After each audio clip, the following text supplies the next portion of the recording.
amundson.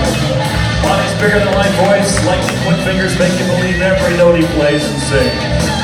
Monti moved his operation to Europe, and this big Monti toured extensively with legends like John Lee Hooker, Albert King, and his childhood hero, Johnny Winter. For the better part of 3 decades, he split his time equally between Portland and Amsterdam, and recently relocated to Nashville. But we coaxed him back to Portland tonight, and in a few short minutes, he's going to make that guitar sing for us again. But not before we welcome Monti Amundson to the Oregon Music Hall of Fame.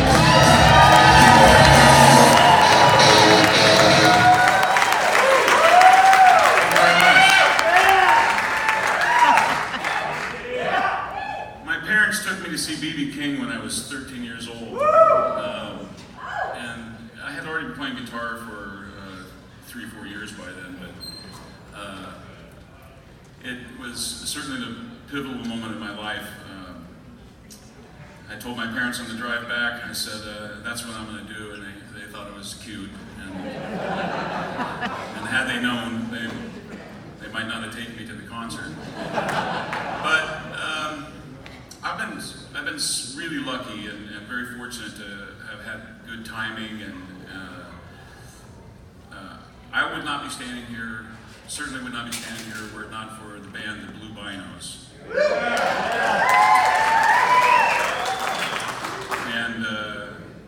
And Corey Burden, who played drums.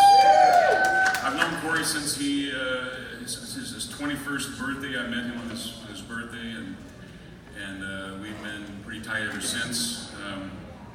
Debbie Smith on bass.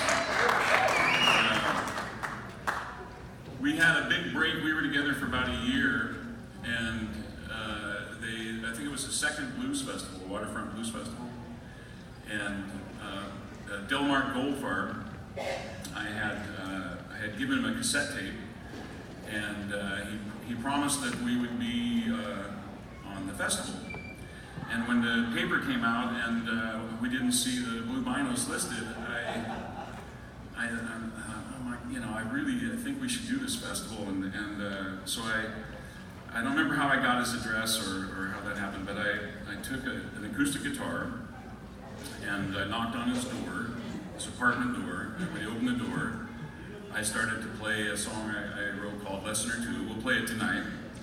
And he could have been pissed, or, but instead he took it with a good humor, and he said, I'll shave 5 minutes off everybody's set and we'll get you on the gig. And this was our big break because, I don't know how we got such a great slot, but I think we played at 4:45 on July 4th. And this was when the Blues Festival was between the Hawthorne and the Morrison Bridge. And they didn't have fire aisles, and they didn't have booths and stuff, and it was just wall-to-wall people. And we went out and we played. They shaved off enough time that we played a half-hour set, and the next day the phone started to ring. And so Delmark Goldfarb pretty much put us on the map, and then Tony Demicoli. Yes.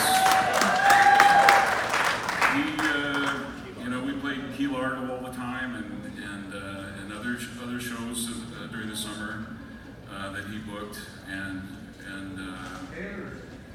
Taylor's. Yeah, now you're going back.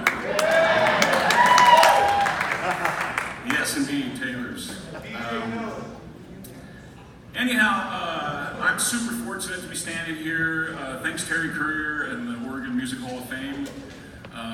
Corey Burden in particular, who,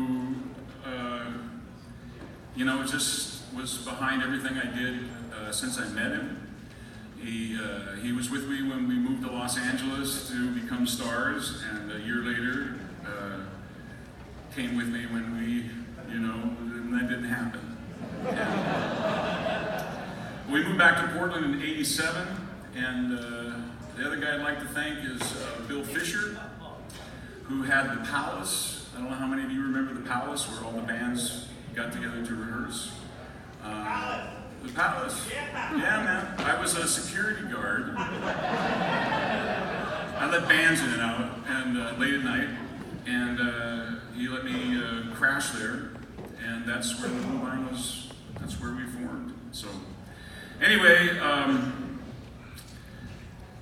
I'm just incredibly honored and totally knocked out when I got the call from Terry, who asked us all to keep it a secret for something like 3 months, and that was very difficult, but I did do that, Terry.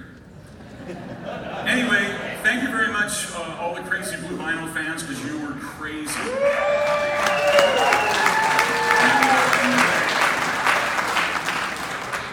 I think it's time we rock and roll. Yes.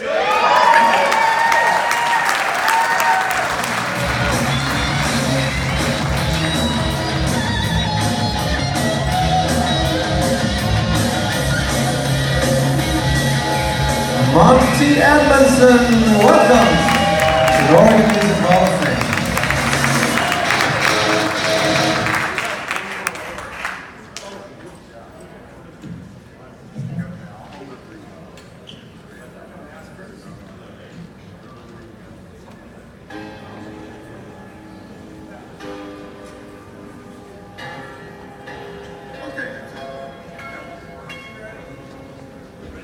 Yeah, we're ready, guys. Come on out, you know. Talking about the Waterfront Blues Festival. This will be the second time I brought up Safeway tonight. But Safeway used to sponsor that, am I correct? Let me tell you a little something. Have you ever been to Safeway? And you know the prices? You look at something and you'll see the price, and then right below it is a lower price. That's the price I pay. True. I don't mean to brag, but I am in the Safeway Club.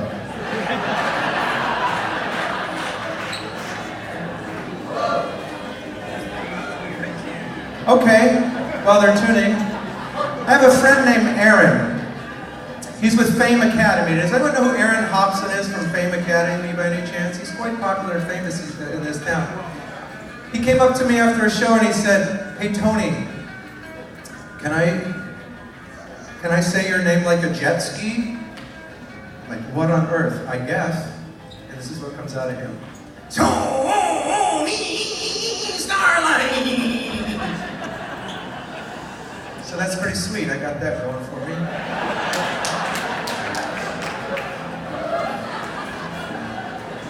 Can you guys cheer up this crowd?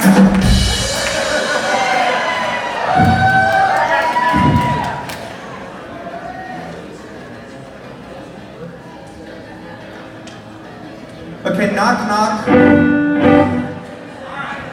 Panther!